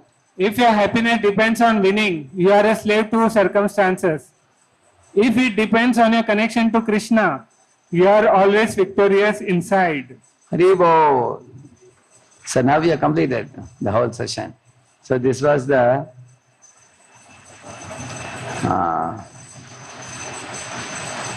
as I showed you, This one is chapter 4. So in this book there are 5 chapters are there like this. All these examples are from this book only. So first chapter is on soul versus body. Second chapter on purpose of human life. Third chapter is real happiness versus pleasure trap.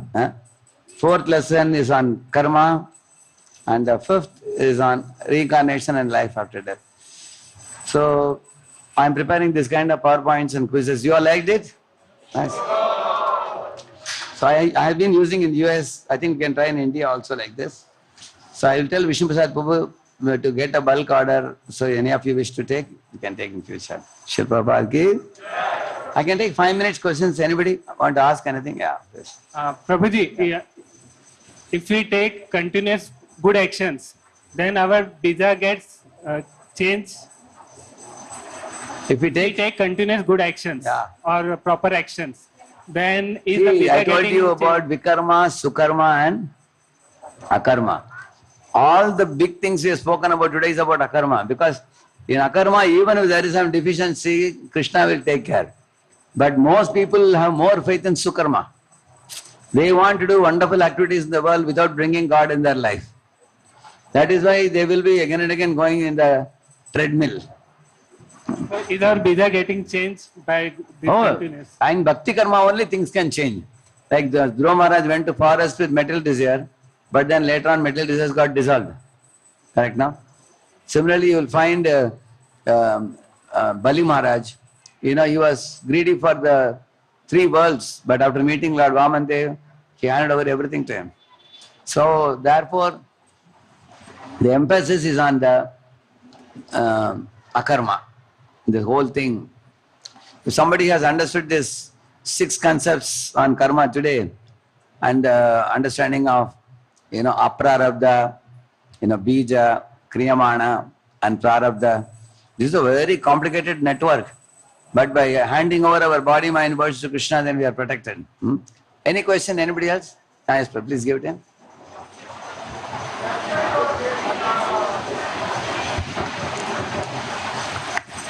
As per our Vedic ISKCON philosophy, at the young age of 8, you have to chant Hare Krishna up till your last breath. But what is the need? Ajamila last he enjoyed all material activities up to 80 and chanting the holy name in the last minute. But I showed you how he repented.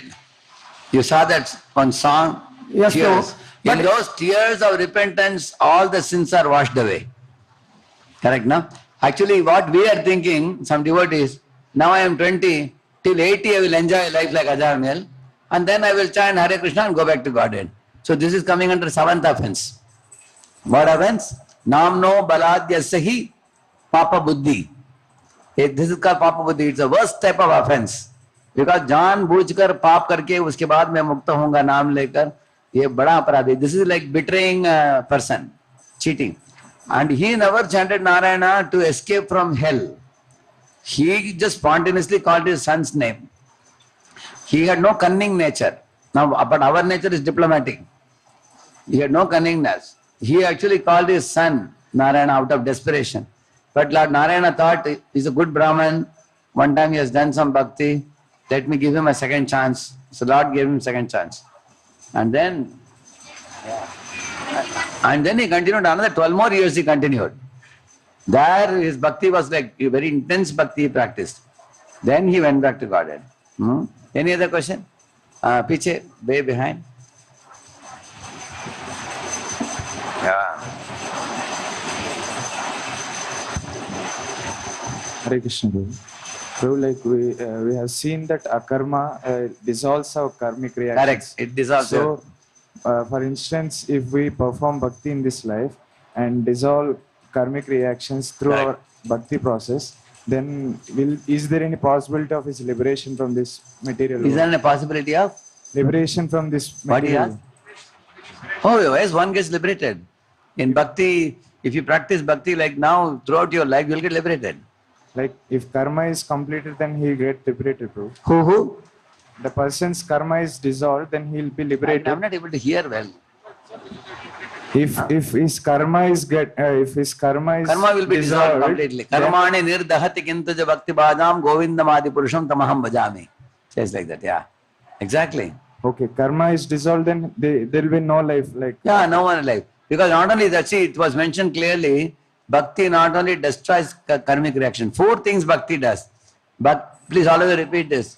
Bhakti destroys sinful reactions,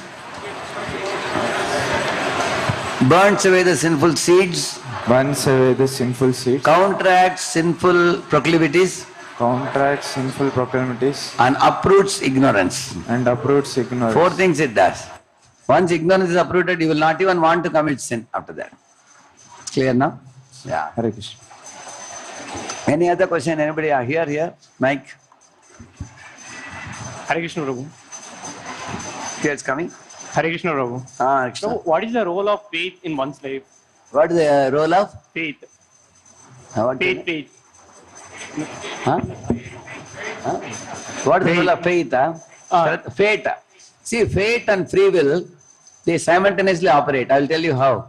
If a cow is tied to this pole, the free will of the cow is this much radius, within which it can graze. Fate of the cow is it cannot go beyond this. But if the cow is behaving nicely, anybody goes near, the cow is very mild, the cow, then the radius of the rope will be increased by the farmer. Tomorrow he may even release it within the compound. And then after 1 month he may allow the cow to go outside, graze and come in the evening also.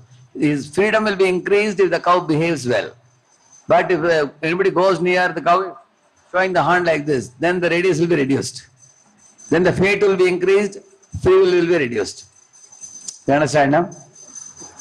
No, what I am saying, if the cow is an angry cow, anybody goes near it is showing the horn, then the Malik will be reducing the radius in order to save other people from the cow.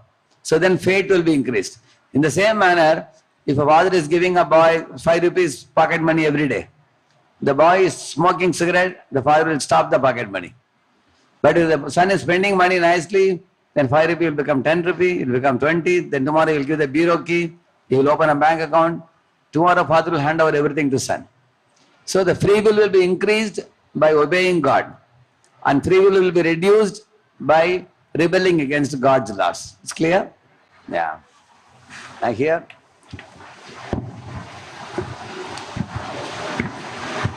Yeah. Hare Krishna, Prabhuji. Thank you very much for this enlightening session that you gave today. At the beginning of the lecture, you told us very fabulous few things that whatever we sow shall we reap. Whatever we believe now, we have to wear later. We have to wear. Correct, yeah.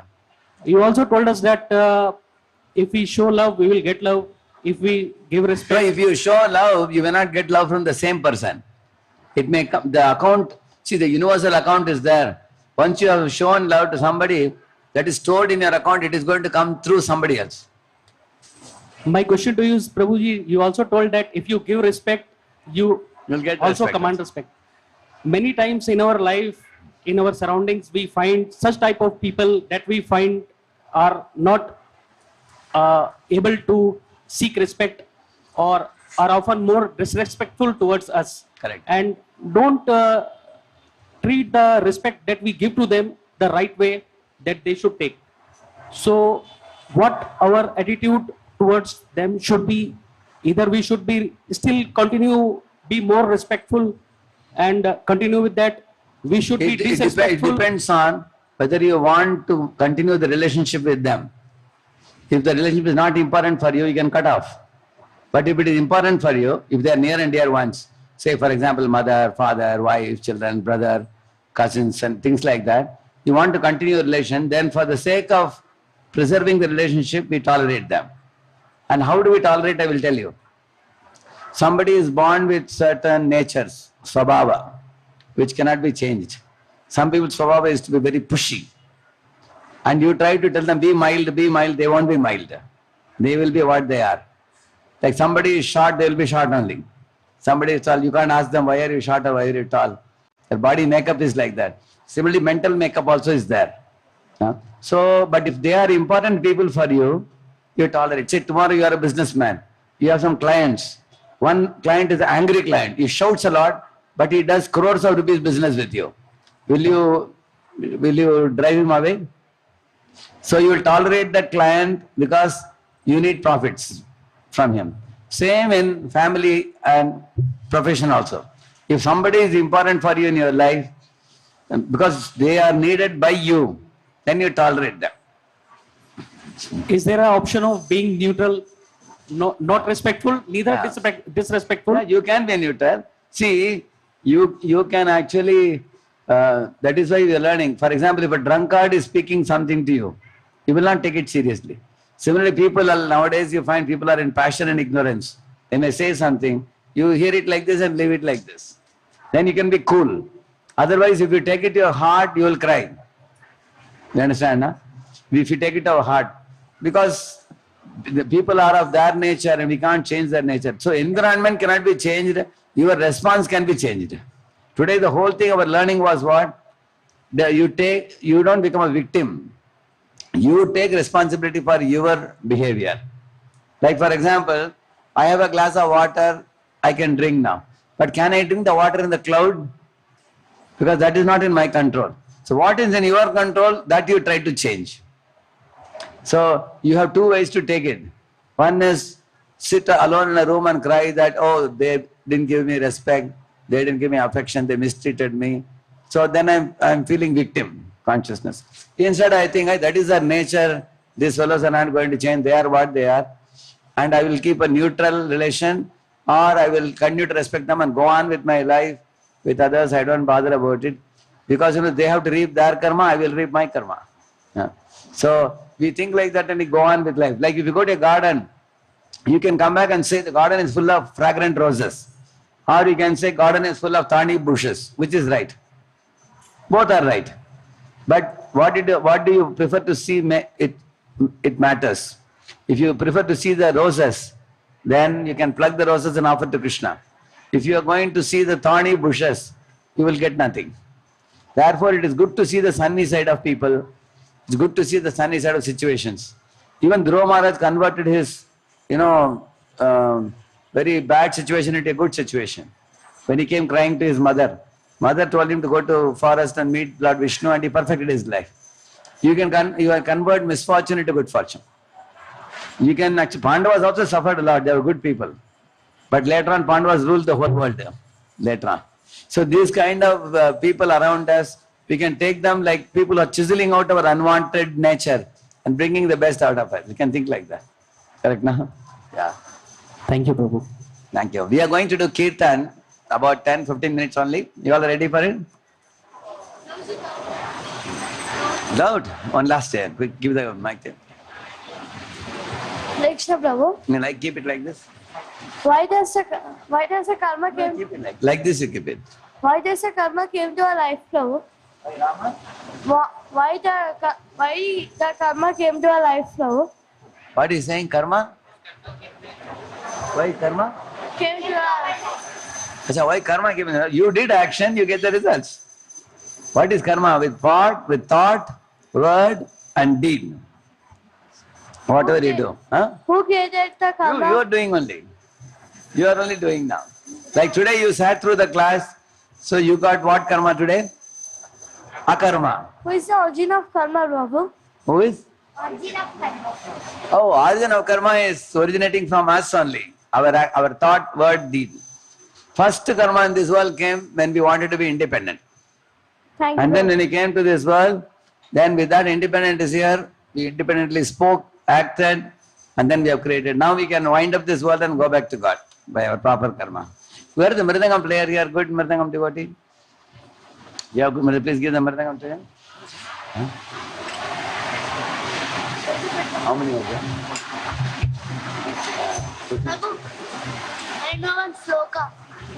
Lastly, at the end of it.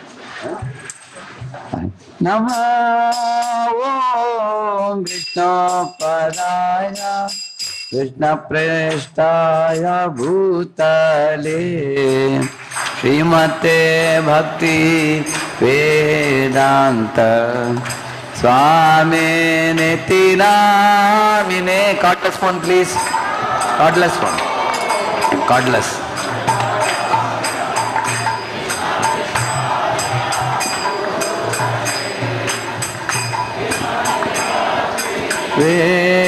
Vedanta Swami Nityanamine Namaste Saraswate Deve Gauravani Pracharine Nirvishesha Shunyavadi Paschatya Desatarine Saraswate बड़ा वाला